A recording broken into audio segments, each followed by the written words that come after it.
Roberta. Oops, sorry. Good morning, everybody. I am here on behalf of the City Council to welcome all of you. I know many of you are from Boise, but many of you are visiting from states around the region, and I heard somebody from Florida as well. And so it's great to have you in our city. I hope that while you're here, not only do you spend great time, I was looking at your agenda, talking about what needs to be done with related to climate and how each of you as individuals and collectively can push us as policymakers to do what we need to do in the future, but also that you get out and enjoy Boise this weekend. The trails are relatively dry, so they're okay to hike or walk or run on. There are mountain bikes you can rent if you want one. The Greenbelt's beautiful, and and downtown's super vibrant, so I do hope you get a taste of what our city is all about before you head home. I wanted to say a couple things about what Boise is doing and why I think it's really important that we do what we're doing, but we always try to be doing more. And then also talk about the students that are following me. I've been on the council now for 7 years, and in that time have worked with the mayor and other council members and an incredible staff now that we have with leadership from Steve Burgos, who runs our Public Works Department, and Haley Falconer, who runs our environmental division of Public Works. She used to be our sustainability director. To create a sustainability plan, we call it a livability plan for Boise, and to look hard at what, as a city, we should be doing and then can be doing to make sure that we set up our citizens, our economy, our community for success long term. And that requires recognizing that climate is going to have really, in many ways, unforeseen impacts on the way the world looks soon. I think, as Roberta mentioned, that it is so important that we think about that intersection of climate and justice and growth and the economy, and all together we have what we call a LIVE program, which is focusing on lasting environments, innovative economies, and a vibrant community. Because we see LIVE, Boise, as sustainability in action. And such a big part of that is recognizing that climate, adapting for it, and creating resilient programs for our community means that in the long term we will have a very livable city. And if it's a livable city, then our economy will thrive, and people will be able to stay here with good jobs and a great quality of life, and others will want to come. The students that are following me, I just wanted to call them out. I wrote down their names, even though they're on the agenda. I've been watching them, and I appreciate the card I just got, and the picture is now stuck on my pinboard at City Hall. We've seen in the last month, particularly unfortunately, the impact and the power that student voices, when focused, have on calling adults and policymakers on the question and pushing us to do what needs to be done in an incredibly powerful way. And the students that are here in Boise working on climate, there are students like my daughter that are working on justice issues and organizing around women's issues, and there are other students that are working on the gun issue here. And all of those students have found this voice nationally and within this community that's unlike anything I've seen in the last decade. And it is so powerful and so important that we have that. And the students that are working as part of the Citizens Climate Lobby, well, they're here for the conference, but at Timberline, Boise, and Capitol High especially, that have formed the Climate Justice League, have come to us at City Council, urged us to take hard steps to be... Well,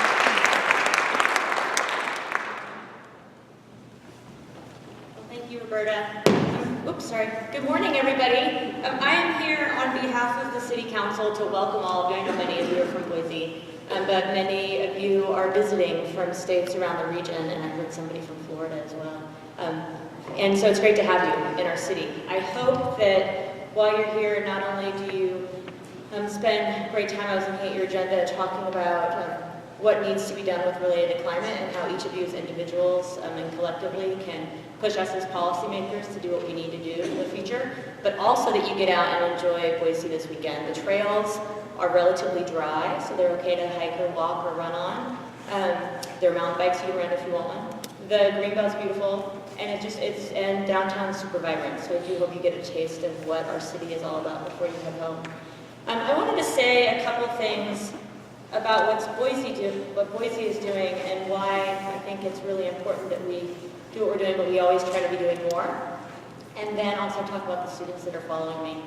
I've been on the council now for 7 years, and in that time have worked with the mayor and other council members and an incredible staff now that we have, with leadership from Steve Burgos, who runs our Public Works Department, and Haley Falconer, who runs our Environmental Division of Public Works. She used to be our Sustainability Director.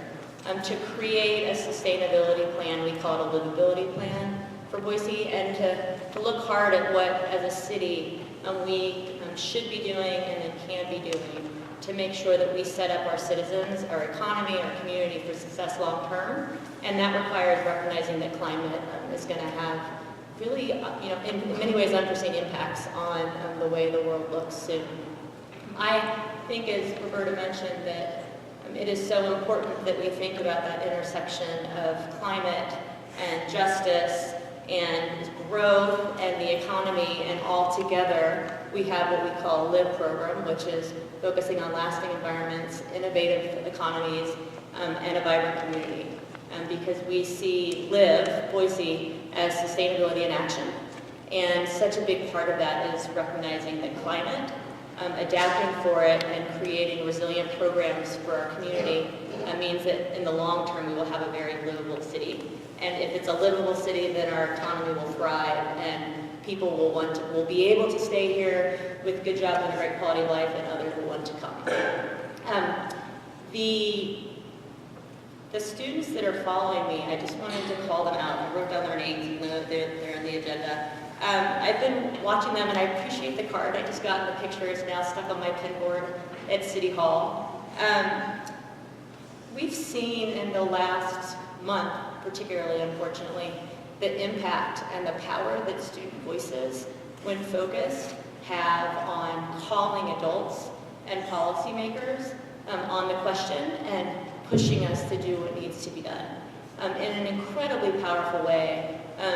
And the students that are here in Boise working on climate, there are students like my daughter that are working on justice issues and organizing around women's issues, and there are other students that are working on the gun issue here. And all of those students have found this voice nationally and within this community that's unlike anything I've seen in the last decade. And it is so powerful and so important that we have that. And the students that are working as part of the Citizens Climate Lobby, well, they're here for the conference, but at Timberline, Boise, and Capitol High especially, that have formed the Climate Justice League, have come to us at City Council, urged us to take hard steps to be lofty in our goals and to figure out then how we turn that vision into reality. And they're going to be talking to you after me, and I just want to say that I really appreciate what each of them is doing, and urge them to continue to collectively find more students, elevate your voices, and push us to do what we need to do here in Boise so that we can create or open the door and set up the path for you all to follow us as leaders, and ensure that we have a vibrant and sustainable community long term, so that there's a place for you to then create a thriving community for your children and grandchildren. And so to close, I'm going to thank Emily and Cassie from Timberline, Therese from Boise, and is it Shah? I should have asked Jay. Is Jay from Capitol for being part of the next panel and everything that you've been doing and asking us to work on for the last 6 months or a year. I appreciate it. And just to close, climate is an issue that I think that you know is near and dear to my heart, and it really calls on us to think beyond what we can see and really understand in terms of where the world and our communities are headed.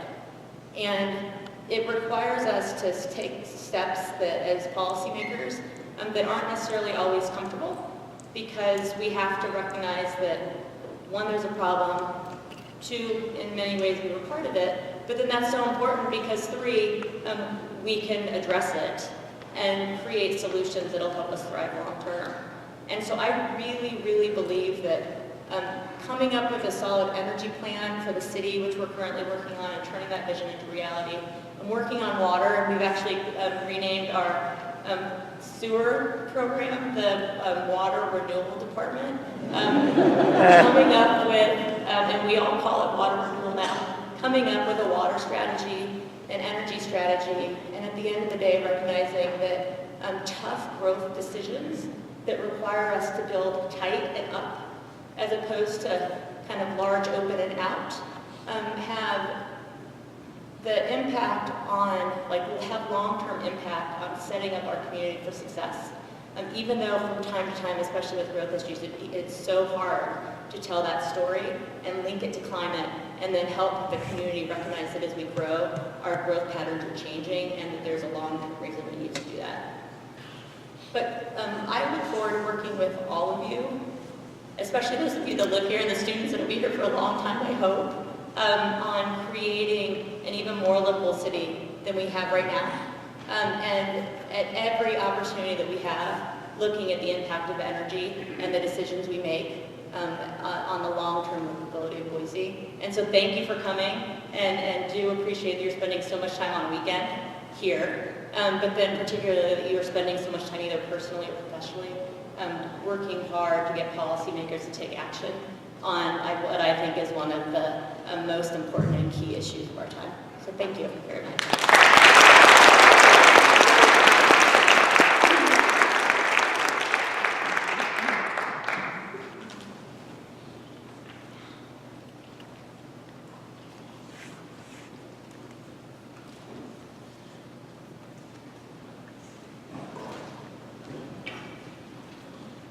While the students come up, because I did want to take a moment, even though Chris Taylor specifically said it's not about me, it's about the students, which actually tells you a little bit about who he is.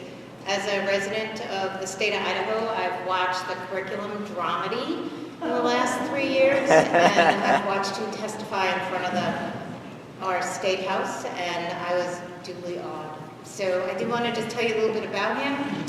He's been involved in education as either a teacher or administrator for 25 years. He's taught 2nd through 9th grades and is currently the Science, Social Studies, and Computer Science Supervisor for the Boise School District. He's an active member of the Idaho Science Teachers Association, committee member on writing the new state science standards. Yes.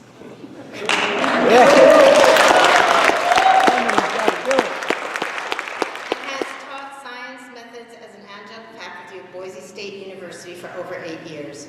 During the last 5 years, he has been the leader for Barbara Morgan's team, Idaho Teacher Group, which includes over 100 elementary teachers throughout the state. Every summer, this group gets together at a retreat in McCall to focus on how teachers can promote STEM education at the elementary schools in our state. 3 years ago, he was one of 4 teachers selected from the country to go on a 2-week trip in the Caribbean. With Dr. Bob Ballard to scuba dive with scientists as he studied and researched the ocean floor. He has also started the Boise School District's first sustainability committee, where they focus on making sustainable changes in every school. So we're thrilled to have you all here. I told them that you would be very kind and that we're excited. And with that, I'll let Chris do the introductions and manage the rest of the panel.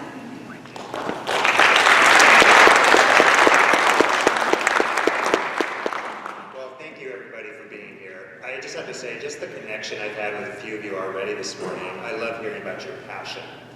This is about the students, but I do want to say one thing about our state science standards, because I worked 3 years meeting individually with legislators, had students, we had PBS News Radio out here, we had the Post, the Times, and 3 weeks ago they passed, and I'm still on a high. So one more round of applause. We are teaching science.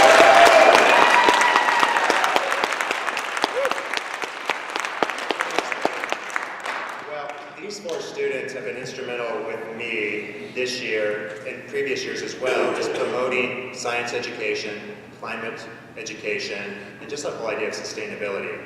So most of the focus is going to be with them. I'm only going to ask them a few questions because when I usually do moderation like this, the best questions come from all of you. But I do want to introduce them really fast. So we have Cassie here at the end from Timberline High School. We have Emily from Timberline High School. We have Therese from Boise High School, and we have Jay from Capitol High School. So give them a hand.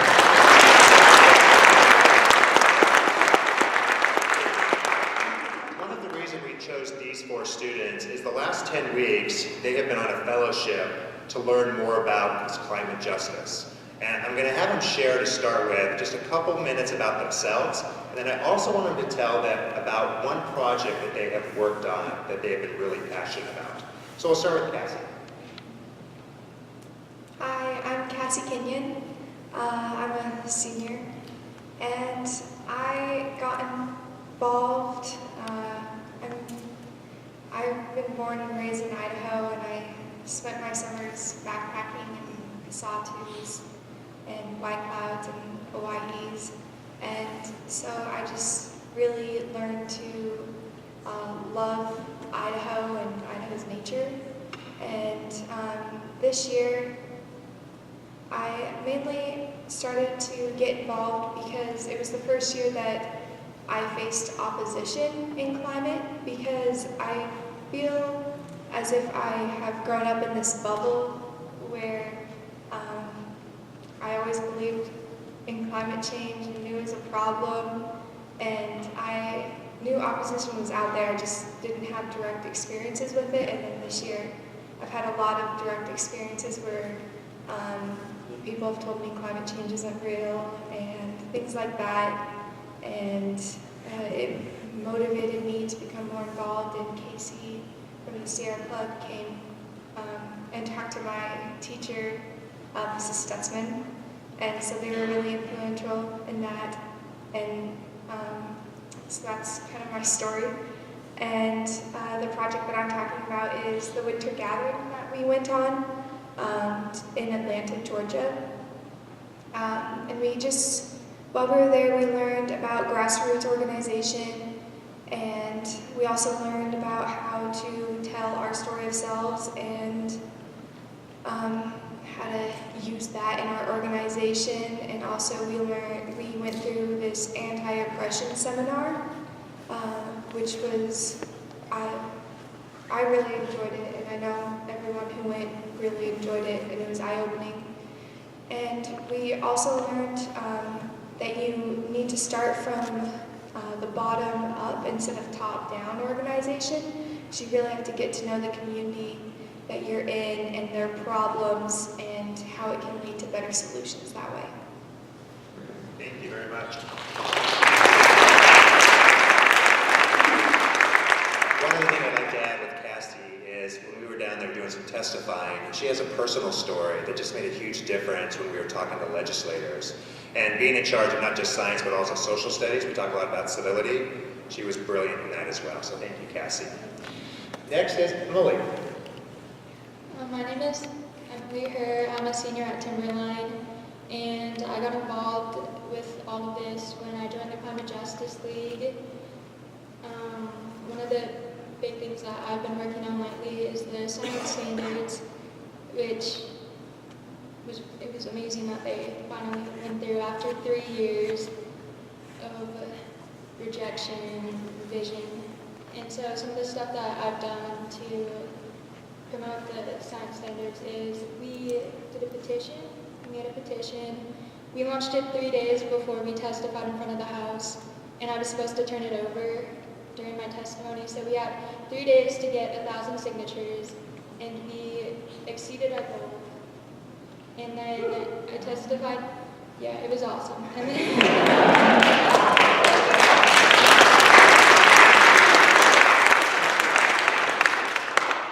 then I testified in front of the House, and while I was testifying, as soon as I said the words climate change, I was interrupted by the chair of the House Education Committee, and I was told that I was off topic, and I was off topic even though that's what the docket was about. And yeah, that surprised me. I was just really confused. So I testified, and that wasn't that successful, I guess. But after that, I didn't let that discourage me, and actually that was pretty much just fuel to my fire, because after that I wrote an op-ed. About it, and I did a few interviews with the New York Times.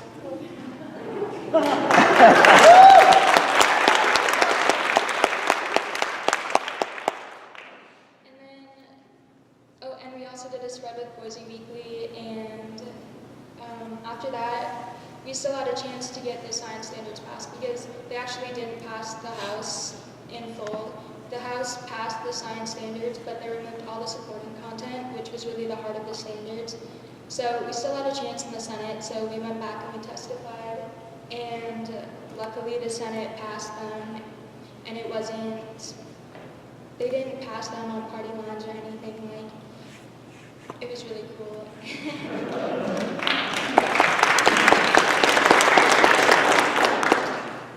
And yeah, so that's what I've been focusing on. She has been a trooper through science standards. One thing I was so impressed with her is, if you're not from Idaho, we have our legislators a little bit tough sometimes, understatement, but the chair of the House actually did shushed Emily. And you know, being a former teacher of 18 years, I wanted to stand up, and it's not the forum, but I talked to her afterward, and it was really cool to hear that fire that was lit by her. And when I was listening to your core values of that optimism piece, one, I think that she has that perseverance and never quitting. So thank you, Emily, for all your work on that. So give her one more hand.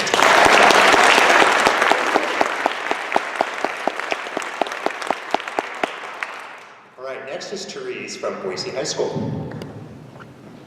Hi, my name is Therese Itoka, or Terezi, and I'm a senior at Boise High School.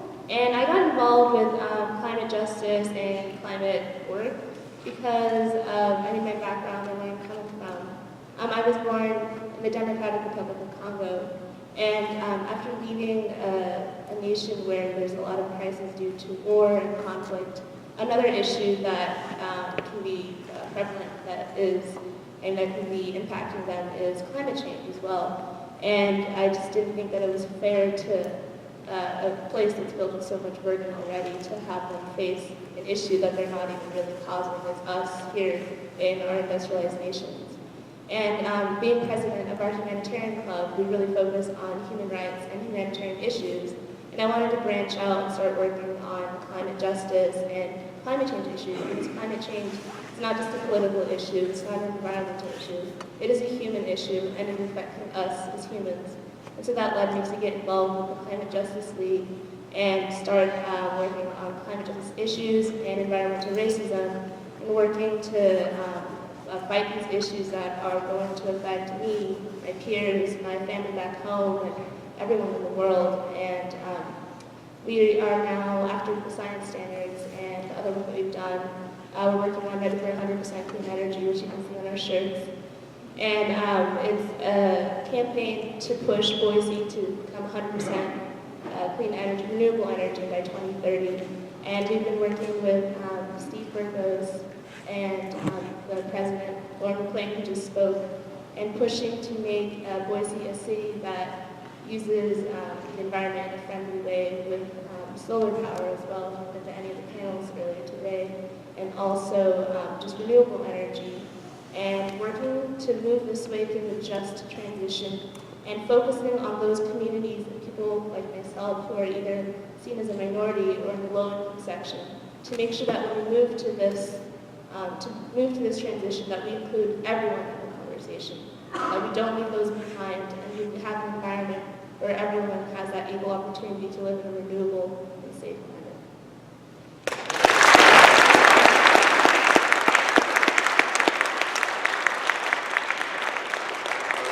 Getting chills just hearing these high school students speak. Every time I do this, I think I am so blessed to work in the Boise School District with 1,300 of the most amazing teachers and then 26,000 students that are just like this, that are passionate. Therese is probably one of the best speakers of a high school student I've ever listened to. And one thing they're doing at their whole high school, 1,600 students at this high school, in 2 weeks they're having what we call a summit. And the summit is focused around social justice, sustainability, climate change. And the students run everything. The students do all the sessions, they organize it. So she is a big part of that as well. So thanks again, Therese.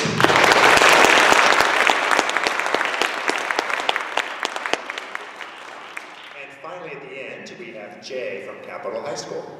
Hello, my name is Jay. So I was born here in Boise, Idaho, but when I was about 6, I moved to India.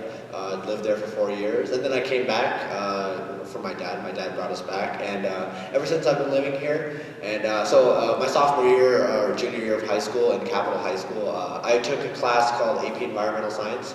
And my teacher, Mr. Butler, one day got up and was like, okay, we're going to talk about climate change today. We're going to learn about climate change. And I'd heard the word thrown around everywhere, and I'm just like, okay, sure, let's talk about it. It's kind of a hidden issue. What's it about? And I think Mr. Butler did something really amazing that day, and he wasn't trying to convince anybody if climate change is real or it's wrong, but more, here are the facts that matter. Here's the science.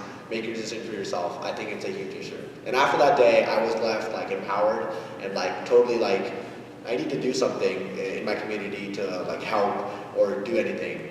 And just looking back in India, my grandparents and everything, the situation in New Delhi right now and everything with pollution, I have to do something and be involved. So last year, I was part of also Leadership Boise Academy, and we had a panel one day where Representative Ayanna Rubel of District 18 was on the panel, and so she was talking about trying to pass a climate change bill just through the House and just getting heard about it, and she was facing a lot of opposition. So after she left, I kind of snuck out and I kind of talked to her, and I'm like, hey, Representative Rubel, can you please let me know if anything comes up to help? I really want to help. I just want to put my voice out there. And so I think March of last year or so, the Climate Change Forum happened. I don't know if any of you people attended, but the huge Idaho Climate Change Forum with about 600 people came, and I was the closing speaker. And so that was kind of when I started to get involved in the activist community for climate change. And then later I met people like Therese and Emily and Cassie,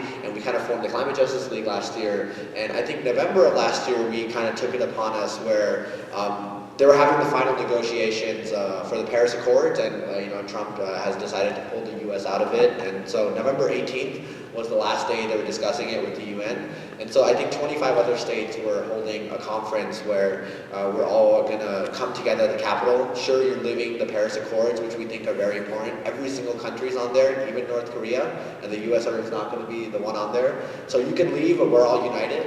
And so in about, I think, 2 weeks, we organized that rally, and we got tiny time capsules that we let everyone who want to have something meaningful put in them, and we're going to bury them near New York and open them up 50 years later to maybe our grandparents.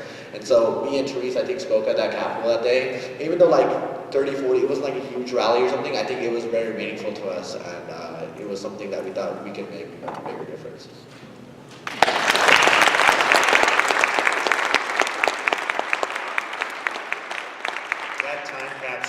Event was to me amazing. First of all, they were competing with the holiday parade, so Santa Claus was walking down the streets as they were setting up, so how do you compete with Santa? But the speeches that those two gave, and then the writing that people put in these time capsules that will be opened up in 50 years was amazing. The other thing I have to say about Jay is he's helped me with social media. I've already tweeted out some pictures of this event, and already over 500 hits. Idaho Statesman's retweeted it, Idaho News has retweeted it. So I think social media, especially with young folks, is another thing we've got to do. So one more hand for all four before I ask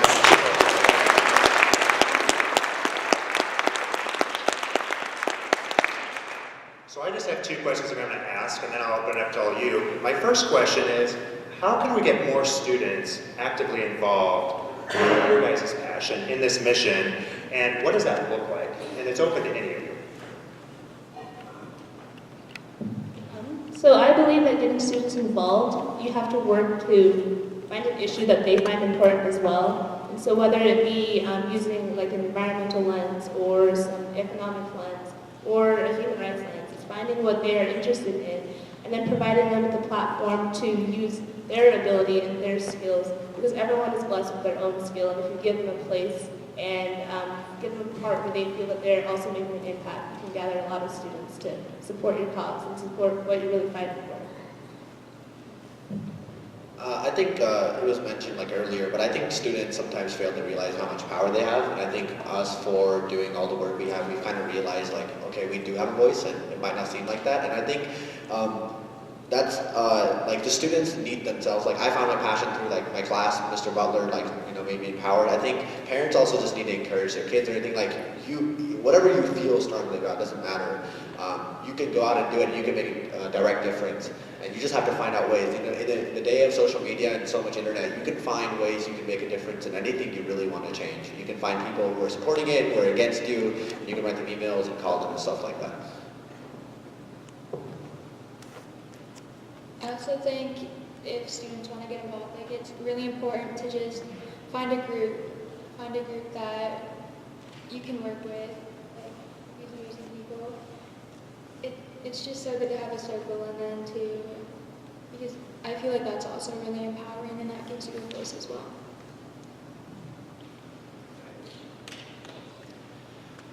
My next question for you guys is sort of about barriers. And I didn't prep them on this question, so I'm throwing one at them. But you guys were such a support to me because I felt after 3 years with the science standards, I just felt I was losing that optimism. You have a lot of barriers as young folks and see what adults sometimes choose. How do you keep that optimism and perseverance when you see those barriers? And maybe a follow-up question, are there any of those barriers that you see that things we can all do to work on? I think a big way to keep your optimism and, as how Emily has put it before, not become jaded by the process is, for me, it's been, teachers have been a really big impact. You know, there are some teachers who are barriers, but the ones who aren't, like Mrs. Stutzman has been amazing. They just keep hope, and you know, they're the ones who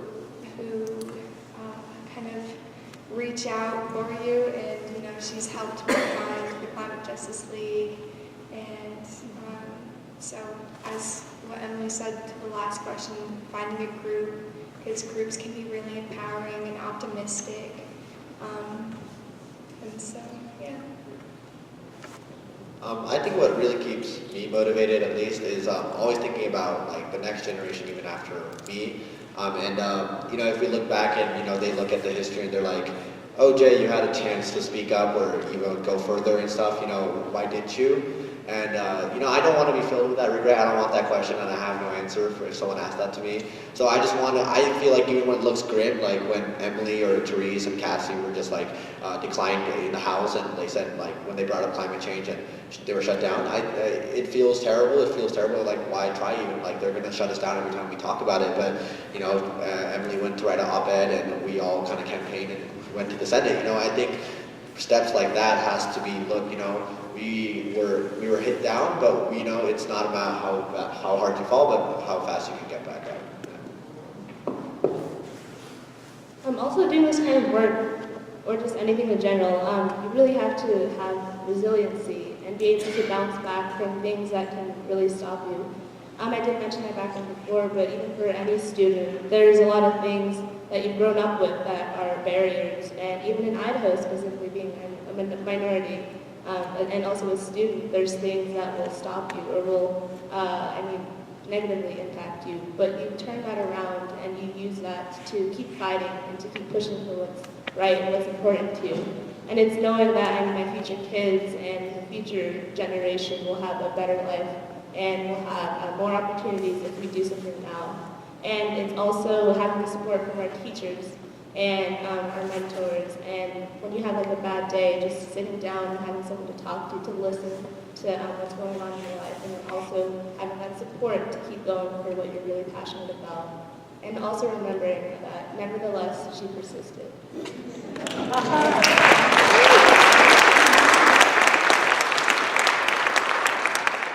One little ad story I just have to add because I was hearing him speak.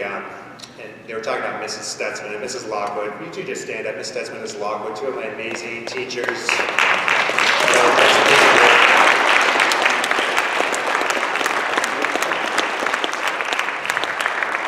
At one of these high schools, that these two girls, Timberline High School, the school you're at, one of the teachers, actually one of my social studies teachers, believes adamantly against climate change.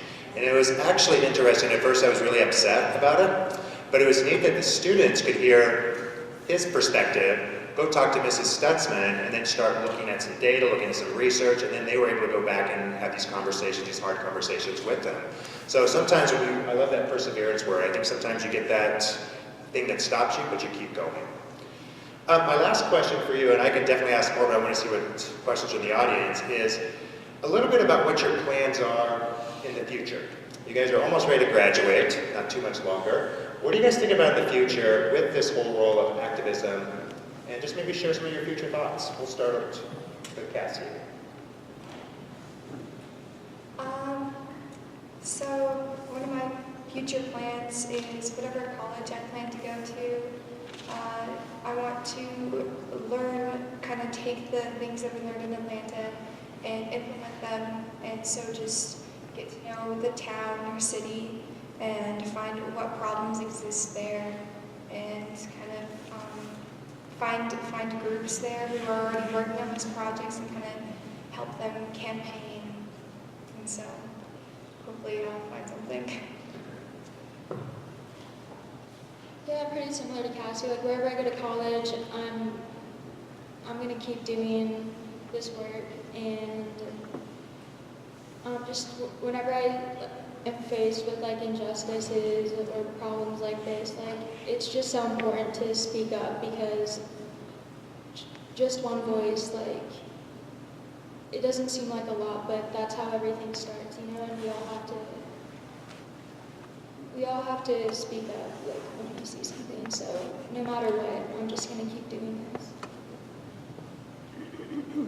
I'm planning on studying international relations and political science, and with that, I'm planning on continuing the work that I've been doing, whether it's Humanitarian Club or the Climate Justice League. And I really want to continue working with all different people from different kinds of backgrounds and these specific social justice issues, because they're really important to me, and I'd really like to continue making change and working with people who are also just as passionate as I am about these issues that are really prevalent and are really hitting us hard. And I want to just continue working in these areas. Yeah, I think I'm going to echo like all of what my fellow friends said. Whatever college or university or city I end up in, I'm going to 100% look into what they already have, in terms of groups. Do they have a group like this and such, and join that and aid them in their efforts of getting 100% clean energy for maybe that city, if not already, or if they are also maybe facing some science standard work, because I know some cities are. Whatever that city looks like, it depends. We'll see in the future. But I just am constantly motivated by there will always be a need for people like us to do our work. Whether that's right now in terms of government where most of the government does not agree with us, but also there will be times where the government does and stuff, and that we support. So it's just a constant fight until we see something happen. Great. These could be our future policy makers, which I'm really excited about.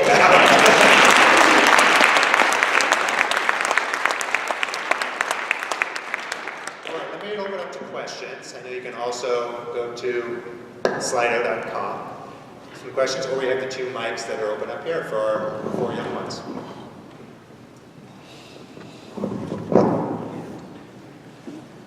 Go right ahead. Okay, first of all, congratulations on all of your work and persisting to get the Idaho Senate Committee on Education to finally pass this science standards. And I'd just like your take on what you think happened, what you think allowed that to happen. I think for it to pass, I think with the power of everyone who has worked, like the members of the Board of Education and Chris Taylor, and all the hard work that's been put in through revision and allowing public comment and the public forums that some of us attended, and also the power of student voices. I think especially now, it's really, it's here and now, we keep noticing that students are caring about these issues, and that with the push of students showing that they have a passion for education like myself, and showing that we really do care about these issues, and this is also our community. I think that's what's really pushed for the passing of these standards, and all that hard work and all that blood, sweat, and tears that went into it, really, I think that's what really pushed for it. Yeah, I think that just like the public comments and everything that we wrote to our senators, we had all this stuff, and it's just important that we made sure that we held them accountable for representing us, because that's what they're there for. Our representatives are there to represent our best interests. And so when the students especially spoke up about this, I feel like it was really important because this is our future. And so. One last thing I'm going to add is I think we have to make sure make at least the House or Senate committee show that we really do care about this issue, and a lot of other people do. It's not just the 4 or 5 of us who just want this standards to pass. And also persistence. If it didn't go to the House, we went to the Senate. And if it didn't go to the Senate, we would go what it would be necessary to do pass it again. And it's been a year or 2 fight, and so I think that another one was a big factor. And I'm just going to add one more thing to that. Students' voices really made the difference, to be very honest. I mean, they heard from a lot of us as adults, but when the kids actually talked, they started listening. So, good question. How about over here? Okay, first I'm just going to encourage everybody to vote for these questions, and I'm going to do one question here of the ones that are on the top. Are you working with student peers across Idaho to strengthen the Climate Justice League? The Climate Justice League is a national, it's a national league. It's a part of the Sierra Student Coalition. So our 10-week fellowship was with people all across the U.S., and we even had a couple of students in Puerto Rico. So we're trying to outreach more across Idaho because right now it's centered mainly in Boise. But that's kind of where the science standards were going. We were trying to get students their input across Idaho. Yeah, we're actively recruiting. We have a forum that you can, if people are interested, we are constantly asking people if they're interested. That if you want to join the Climate Justice League, we have this forum. You can put your name and stuff, and you can recruit. And anyone is welcome to join our meetings. We have weekly, bi-weekly meetings. At the Sierra Club office and stuff. So I think it's an open invitation if you want to join. I think there's no barrier. Also, we haven't branched out to all the other parts of Idaho, but I've worked with a couple friends from schools in the West Ada District and also parts of rural Idaho as well, because these issues impact them. And so just reaching out to other students.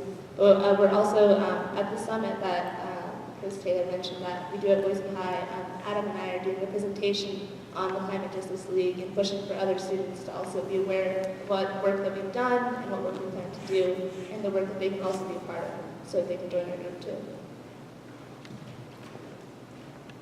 Let's go just right over here, and then we'll come over there. Hi, I'm David Donnelly from Boise. On the subject of optimism and inspiration, the second lady was saying she was shushed when she tried to speak about climate change. And I'm reminded of the Parkland, Florida students who, in addition to having 17 of their colleagues killed, were vilified by professional conspiracy creeps. And I'd like to know what kind of impact their courage has had on you and your friends and the positions you're taking.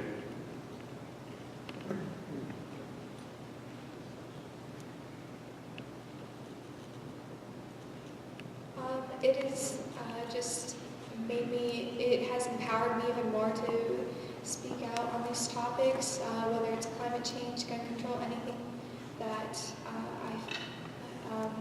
I care about, because like in Parkland, the students who went through that situation, they shouldn't have to be the ones to carry the burden, but they are, and I feel like they're doing an amazing job of it. And I also think the professional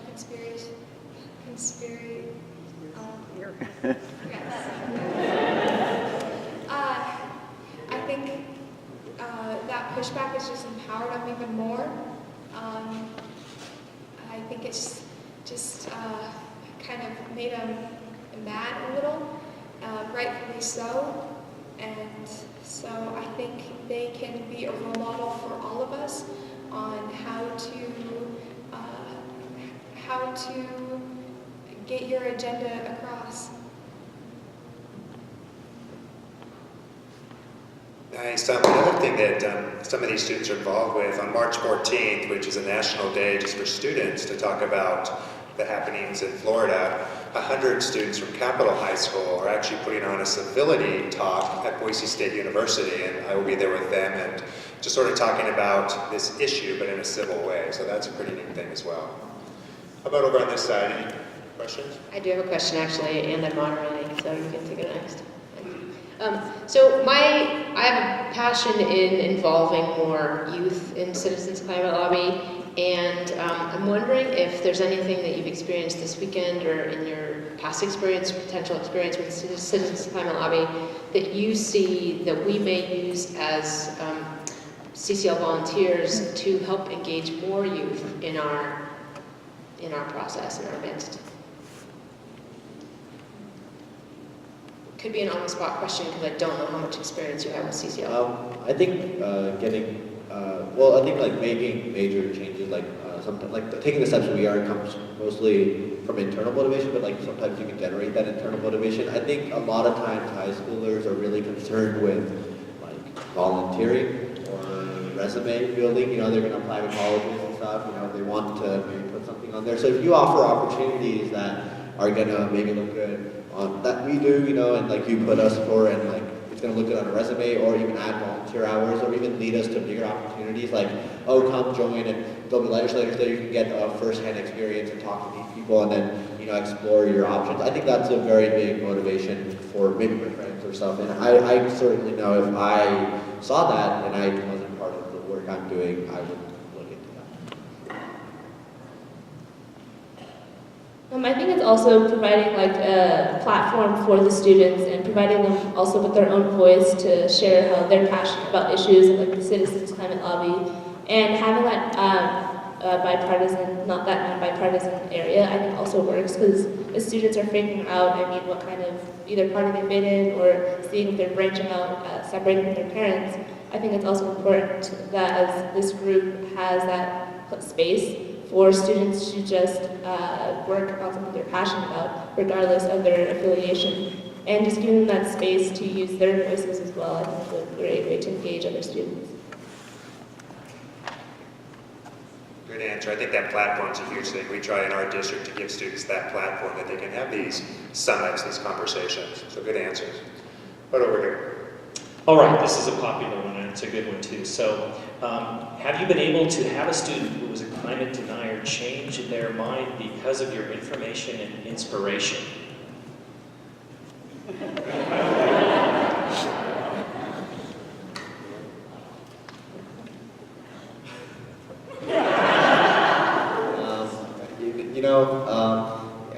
At least high school level, I think I faced, well, at least me, I faced a lot of pushback from a lot of my friends for the work I'm doing. At least I've sometimes been even made fun of, like, Jay, what even are you doing?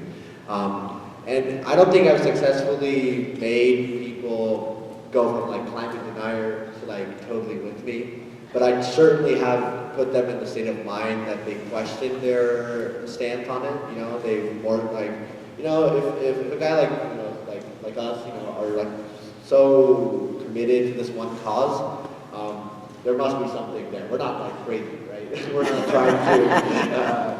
not trying to push for something that we don't think is completely true. So I don't think it's really hard because I've had so many conversations about this. You know, they're like, Jay, what are you doing? Climate change isn't real, and you know this, and the climate always changes up and down for years, you know. And I'm just like, I can present you with these facts and everything, but I don't think it's going to help. But you know, just take one hard look of like the stuff that's happening, and the reason we're fighting for is just for the future generations, and you know, for the betterment of society. And you know, in the end, everyone can agree that renewable is the future and not fossil fuels.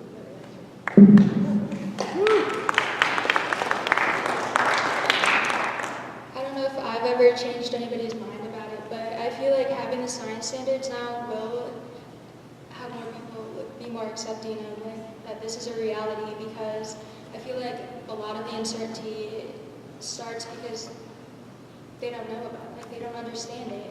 And I feel like what we have, like we've had amazing teachers and we've learned about it, and we're in the Boise School District, so we're really fortunate to learn about this stuff and understand the implications of what we're, of like our effects on the environment. But but like through the science standards now, more kids will learn about it, and I feel like they'll jump on board with this. That was a good answer for a tough question. One thing in my mind, I haven't told these kids yet, but my passion is not our district, but rural school districts. They don't have support to do these. I'm actually like some of these students, as we start getting our professional development to teachers on these new science standards, maybe some of these students can actually talk to teachers to show their passion so that they can get their passion back to their kids.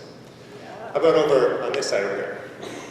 I have kind of a lighter question. I think there's a lot in a name of an organization, and I particularly keyed in on one little thing on your name. I'm a baby boomer, so I grew up on comic books and watching cartoons. And there was a cartoon called The Justice League, and it was made up of superheroes and superpowers, Aquaman and Superman and other things. And I just wonder if the evolution of your name or the creation of that, if that was part of it. I mean, I think the name captures, even without the superhero reference, I think the name of Climate Justice League captures, in essence, what you were trying to do. So, just curious if there was any tie into the superhero thing.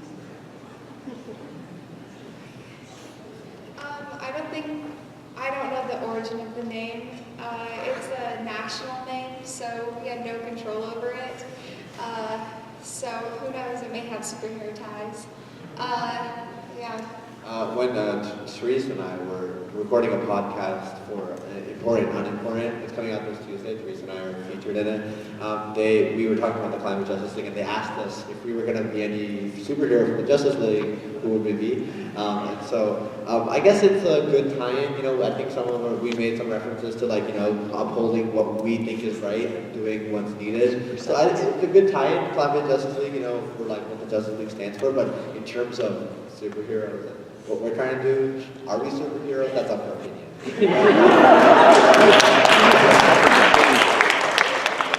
You guys are superheroes in my mind, though.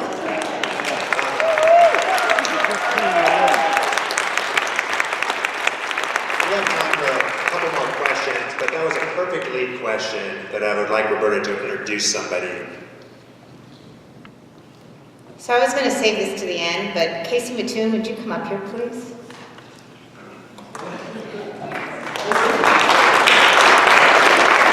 So a lot of the students are clapping because they know who he is, and I was going to announce this at the end because not only was Casey just a humongous support to me, he's like, hey, who do you know? Who should we get here? Blah, blah, blah, blah, blah, blah, blah. But Casey is the Climate Justice League. I'll let him give any comments on it, but first I have to give him a very large hug.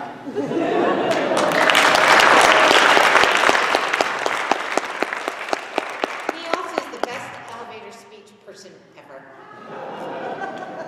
And I give many speeches about many topics, but the environmental work is hard. And I think especially as folks that are involved in the Citizens Climate Lobby, you recognize that because you are actively pursuing conversations with people who hate your message. This work is draining on a regular basis, and one of the things that I think I have found with student involvement is a way to fill up my well again and again and again, because I can be having the worst day, and these students' favorite time to meet is at 7:30 p.m. on a Friday night, which we are like actively changing. And so I'm at the end of a work week, I want to crawl up and have a couple of glasses of wine and go to bed, and as soon as they walk in the door, I transform.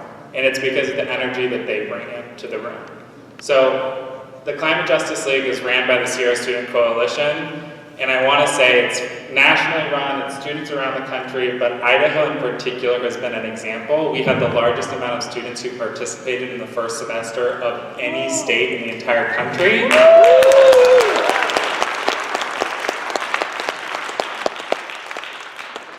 And we have the largest contingent of students that are on stage that represents the original folks who participated, and a number of new students who are sitting in the audience who are beginning to engage, because these folks talk about what they do and bring more people in and are winning campaigns on the ground, and I really do think it's their voice that's driving that change. So I encourage you to finish asking your questions, because I get to spend all my time with them, use them as a resource and really listen to them and find out not how you can come to them with a citizen climate lobby agenda and figure out which piece they fit into, but learn from them where they want to go, help them develop their resources, develop their skills, and then build them as leaders to then bring back into your work. Because the most important thing that you can do when you're centering student voices is centering student interest. So I just want to give a really big round of applause to them, and please use them as resources because they are here to talk to you.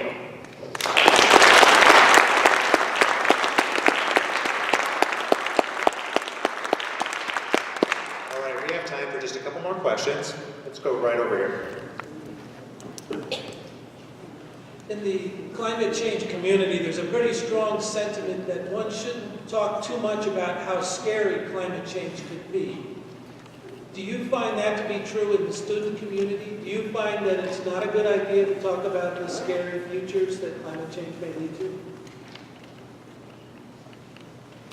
Well, I think it's important to talk about the fears that we have and the unknowns of climate change, because, I mean, as a power of fear, it's been used before to really influence the way someone thinks about something. And so it's also using, positive changes and positive impacts that we can encourage, but also talking about those tough conversations of, if we don't do something now, this is what our future will look like.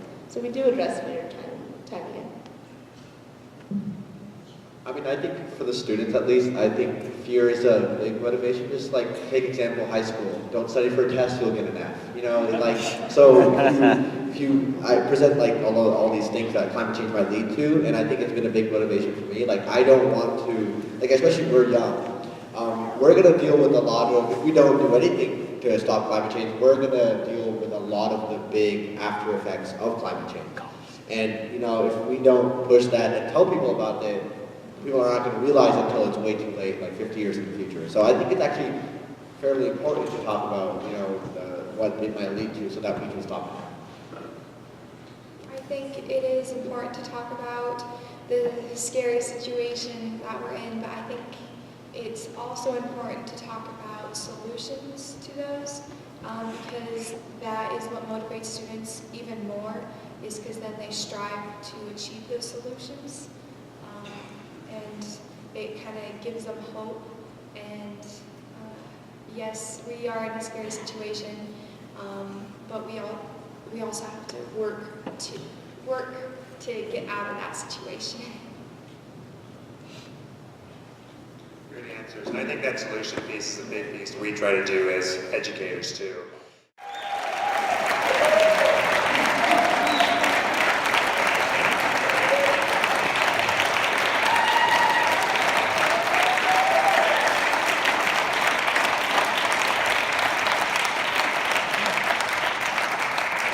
I want you four to know I have never gotten a standing ovation, so I'm impressed.